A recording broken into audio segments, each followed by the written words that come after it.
Guys এই মাছের মাথা থেকে তোমরা বুঝতেই পারছো এটা অনেক বড় একটা মাছ ছিল, 1.5 কিলো ওজনের একটা সিলভার কাপ মাছ, ইলিশ মাছের ছোট ভাই। আর এটাকে আজকে আমি রান্না করব সেই তেলওয়ালা উপর দিয়ে একদম সর্ষের তেল ভাজবে। ও মাই গড, চুমুচুমুওয়ালা করে রান্না করবো। তো প্রথমেই আমি মাছগুলোকে সুন্দর করে ধুয়ে আর 2 পিস বড় বড় আলু দিয়েছিলাম, টমেটো পেঁয়াজ দিয়ে। আহা কি সুন্দর করে আজকে মশলাগুলো বাটবো না। জানি মশলা বাটতে গিয়ে আমার ফেটে যায়, কি করব, রোজ এই কষ্টের কথা সবাইকে শোনাই, রোজ অনেকেই আমাকে অনেক রকম সাফাই দেয়, কিন্তু কি করব, বর বলেছি হাতি মশলা বাটতে, কষ্টের সীমা নাই। ওই যে কড়াইটা আমার পুইরা গেছিলো, কি আর কবু, এখন আবার কলপাড়ে গিয়ে থালা বাসন মাজতে পারবো না, তাই ওই কড়াইতে রান্না শুরু করে দিয়েছিলাম। তো সুন্দর করে আলুগুলোকে ভেজে নেওয়ার পর একটু জিরে ফোড়ন দিয়ে তার মধ্যে দিয়ে দিয়েছিলাম আমি টমেটো। হালকা করে টমেটোটা একটুখানি নাড়ানোর সাথেই দিয়ে দিয়েছিলাম সুন্দর করে মশলাগুলোকে।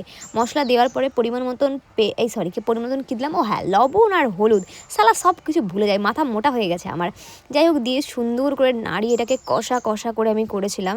আর তেলের পরিমাণটা একটু বেশি দিয়েছিলাম, কারণ আমি 2 পিস কষানো তুলে খাবো, মানে আলুগুলো যাতে সুন্দর করে গলে যায়। এই যে আমার জন্য আমি 2 পিস আলু রেখে দিয়েছিলাম, আর গরম জল অ্যাড করেই এই দেখো কিতনা সুন্দর জাল জাল উঠে গেছে।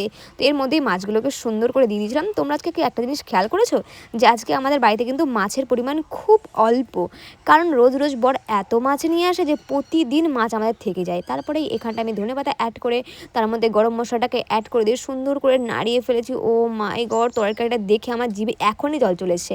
আর কালকে খাওয়ার সময় মনে মনে ভাবছিলাম, ভাই কিছু তো একটা পুণ্যি করেছিলাম, নাহলে এত সুন্দর রান্না করতে একটা মেয়ে ছেলে কি করে পারে, হ্যাঁ কি করে পারে। তো রান্না কমপ্লিট, আমি তরকারিটাকে সুন্দর করে নামিয়ে ফেলেছি। ও মাই গড, জাস্ট চুমু ভালো লাগছে।